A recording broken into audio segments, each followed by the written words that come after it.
Hello everyone, this is CJ Novo 992 and today we are back from a brand new video. Today's video we are here to break down, discuss and hopefully correctly predict tomorrow's game versus the Giants. No, not the New York ones. Nah, we have part 2 of the battle versus FC Midtjylland. But before we go any further on with today's video, I just want to say a massive thank you to each and every single one of you guys. We have recently hit over 33,000 subscribers. That is frightening behaviour for the nation. We are well and truly on our way towards 55k, so from me to thee, thank you so much and let's keep the march going. But turning our attention to this game of football then, if I take my blue tinted specs off, right, and I just take a step back and try and look at this as a neutral, this is a potential blockbuster part 2, because the first leg was truly an amazing game to watch. I mean, it was free flowing, it was two teams just going at it, the referee had utter control of the game, let certain stuff go, and it just all added to a great football game. And that was just the first leg. Sometimes the first legs in games are quite boring because both teams are feeling each other out. Now they've got experience. This is it now, ladies and gentlemen. They need to come here and beat us, and we need to defend our home. This will be incredible. I know what you're thinking, the game's going to end 0-0 because of that build-up I just done. Yeah, I felt it as well. All joking on that aside, looking at this FC Midtjylland team now, I don't need to break down everything I've done in the last prediction video because we've seen how they play now. We see how physical they truly are and just how dangerous that long Stoke throw is that they do every single time they get a chance. So we don't need to dive into that again. However, there is a little update I want to give you regarding this team. Now, one player did break through from the weekend, and this is someone with so much hype and so much reputation already at the under-19s level for Denmark. He's one of their own, as we like to chant at our players, and he did break through at the weekend and he absolutely had a terrific game, and he's already been on record talking ahead of this game that he would love to be a part of it. Now, it would be a massive call for Midtjylland to play him, but if they do play him, you're getting someone that's extremely confident in his own self-ability, and he's just got a wand of a pass as well, so look out for this guy. His name's Dyer, I think that's how you pronounce it. Again, I'm just guessing, it's probably not. Now, he did shine at the weekend, and quite rightly he's getting talked up in a lot of plaudits from the Danish newspapers. However, the player that, again, I'm still identifying as the key man for FC Midtjylland is their striker. I mean, we saw what he done all game long versus such skill for such a big man, yet he's got a bit of pace as well. He bagged 2 goals at the weekend, so he'll be coming to Ibrox hungry for more. However, that's enough speaking about FC Midtjylland. Let's speak about us then, shall we? Because they won 2-0 at the weekend, but how did we respond after beating them 4-2 at the weekend? By absolutely wearing Hibs like a hat 6-1. As much as they're talking about their confidence coming into this game of football and all the talking they're doing ahead of the game about them coming here to score goals, we are scoring goals left, right and centre, and it's coming from everywhere. In the last week we have scored 12 goals, 7 different goal scorers. It's all over the park, and it's something that we've been craving and wanting from a Rangers team for a very long time. Well, now we have it. And because we're playing so well and scoring goals from everywhere, there was a lot of questions during this week's official press conference ahead of the game that you can find on the official Rangers YouTube channel about where these players' mentality is and where their heads are at going into this game, and also what is the way we are going to approach this game, because we do have a 2-goal advantage. And Gerrard answered it very simply, and I think perfectly. He said 0-0, 0-0 mentality. That is absolutely perfect, and that's what you want here going into this game of football. We're not talking about how many goals we're ahead or we can be a wee bit more safe because we're winning.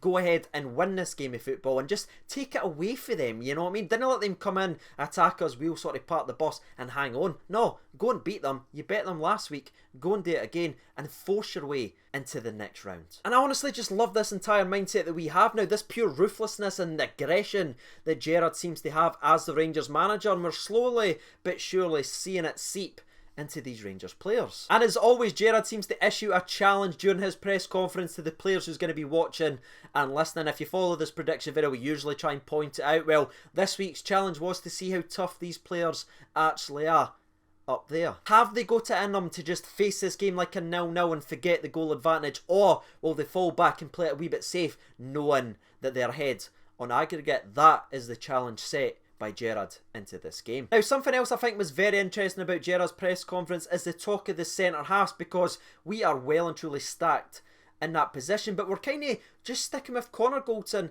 and Nikola Katic right now. That looks like it's the partnership for us so far this season, and Gerrard was very open and honest about how well Katic is playing, and doing a little callback to something he's already said. If you're playing well, earn the shirt and you keep the shirt. That's why Katic is still in there, and that is why Philipp Halander hasn't had a sniff yet. It's because how well Katic was playing. I did find it very interesting that he kept mentioning that Katic was the one that could potentially come out the squad, so it looks like still in Gerrard's eyes and a lot of people's eyes, Goldson is still our number one centre half. I found that very interesting the way he spoke about that, and he just focused on the left centre back spot as the spot that could be potentially rotated in the weeks to come. And that leads me perfectly to the question of the episode.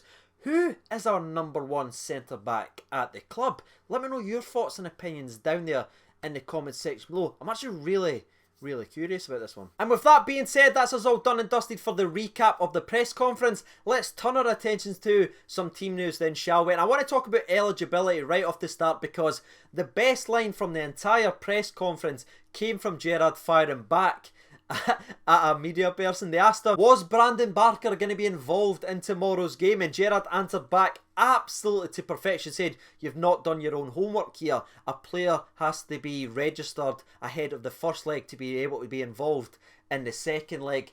It was an absolute boss moment from Gerrard, and I just loved watching him put the media in their place. I just will never ever get sick of that. But again, the main point is Barker will not be involved in tomorrow's game, obviously. I think even me and thee knew that, yet the people there asking the questions didn't. Strange. The smiles continue though as we find out about Glenn Kamara is fully fit and ready to go for tomorrow's game. He was given a rest over the weekend just to get by his slight little problem, and Gerrard has assured everyone, including myself, because I was very worried about the potential injury to Glenn Kamara, but he's fully fit, he's ready to go, he's been party training, he's feeling no pain, and he is ready to go if he's selected for tomorrow's game. But the good news doesn't stop there, ladies and gentlemen. Nah. Gerrard has confirmed every single Rangers player is fully fit for tomorrow's game. This is the first time this has ever happened. I want to celebrate it a little bit. For 2.5 years we've been doing these prediction videos. We've always had 1 or 2 people injured. This is it.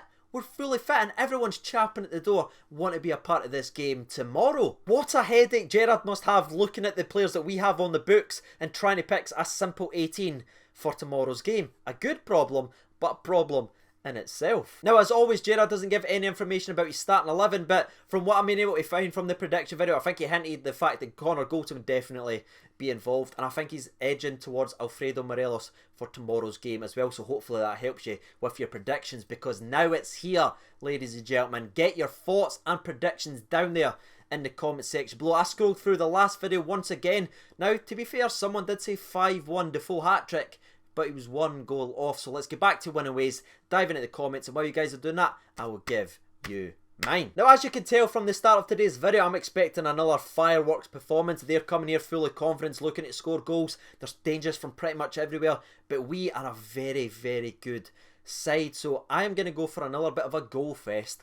I'm going to go with Rangers 3, FC Midtjylland 2. Now, for my Rangers goal scorers, I'm going to keep this pretty simple. Again, it's pretty boring, but I think Alfredo Morelos will get a dirty double, and I believe a midfielder by the name of Jordan Jones will finally, and I mean finally, get his goal that his performances have well and truly warranted, especially over the last 2 games. I think Jordan Jones will get his first Rangers goal versus Mitchie. And now that me and thee have had their say, let's jump over to Twitter then and hear from the people. There's been 1,970 votes. Thank you so much for getting involved. 3% votes for Midtjylland, 5% votes for the draw, but the far and away winner with 92% of the people is a Rangers home win. So let's see what they've had to say. Philip Ewan McGregor, who has changed from a Rangers picture to an Alyssa Violet picture. Sort yourself out, Philip, eh?